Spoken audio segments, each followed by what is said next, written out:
It's Thursday, October 23rd, 2025, and we're tracking Tropical Storm Melissa that's out in the Caribbean right now that could cause significant issues as we head through the next few days.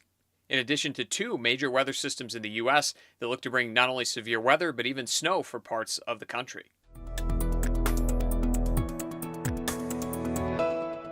First, we start with Tropical Storm Melissa, which will strengthen into a hurricane as we head into the next few days, and then into the weekend could potentially reach major hurricane strength, even as high as a Category 4 or 5 storm, but there's still a lot of uncertainty as we see with the cone here being such a wide area. If the hurricane travels more on the eastern side of the cone, it won't be quite as strong because it won't be over the water quite as long, but if it travels more on the western and southern side of the cone, it could easily reach Category 5 strength. And this poses a significant threat to several islands in the area.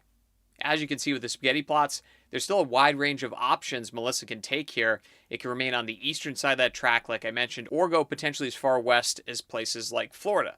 That's on the very fringe edge of the spaghetti plots. Most likely, it's going to remain in the middle, so somewhere close to Jamaica, Cuba, and then eventually for some of the islands of the Caribbean like Turks and Caicos as the storm continues to make its way off to the northeast. So it will make a turn. It just depends on when it makes that turn, and that's actually dependent on a cold front that will interact with the storm.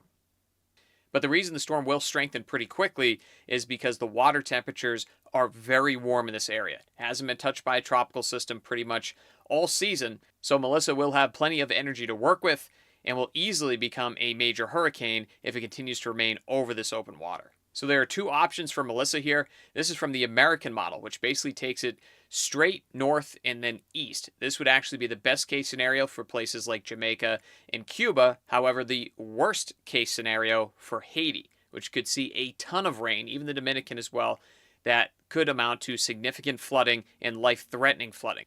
So as we take a look at the European model, this will allow Melissa to strengthen into a Category 4 or 5 storm, which will be devastating for places like Jamaica and eastern Cuba if that does happen. So this is not a great scenario either. The best case scenario really is if the storm splits all the islands, remains in the middle, and doesn't strengthen that much. There's only one model that has that solution right now, but it looks like the European model, the National Hurricane Center, is leaning towards that. So that is not good news for Jamaica or eastern Cuba, or even Turks and Caicos on the other side of Cuba, and several other islands in the area. So this is something we'll be watching closely over the next few days, but at least it looks like impacts for the U.S. are going to be on the minimal side of things. So in terms of rainfall, if the storm does take that easternmost track, which would be the American model, it will dump anywhere from 10, 15, even potentially 20 inches of rain over this area, which does include Haiti, parts of the Dominican. So this is not a great scenario. So hopefully the storm will kind of split the islands and move quickly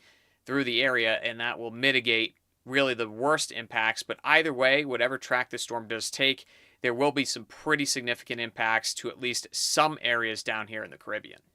Once Melissa does take the turn north, it's going to be kicked out pretty quickly by a cold front. So that cold front comes in from parts of southern Texas and then pushes the storm out. And then that's also pushed out again by a secondary low pressure system. So this thing is going to come nowhere near the East Coast, most likely. But the other weather systems moving across the country are looking to change things significantly, with potentially a first shot of winter weather for some of the Appalachians as these storm systems move in.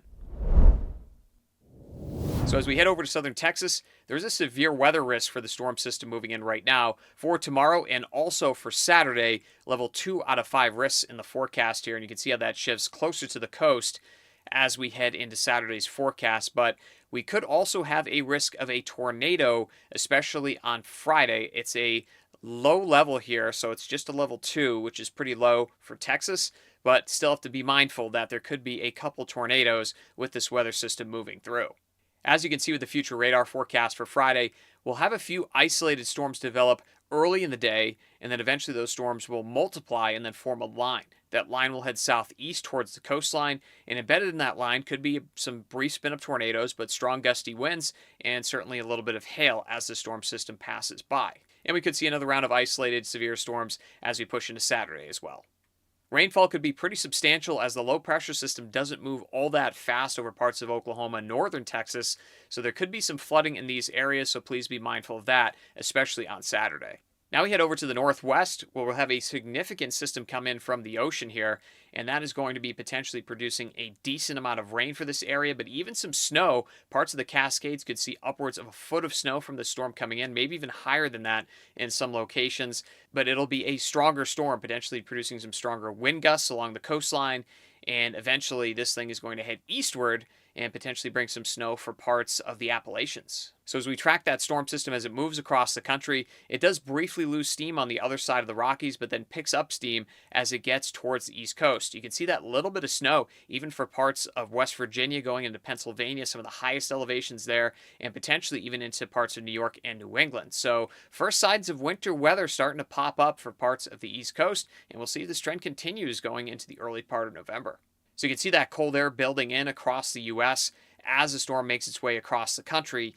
You can see those temperatures really start to dive down going into the 30th and 31st of October, and that's where you could potentially see temperatures as cold as 50 degrees for places like Florida, and certainly below freezing for a decent portion of the region. So frost advisories and freeze warnings will be out as that cold air moves in. And the long-term temperature outlook from the Climate Prediction Center also has us with below average temperatures, potentially well below average for parts of Florida and Georgia. So looking ahead, we're going to be tracking Melissa over the next few days as it does become a hurricane, potentially a major hurricane in the forecast here.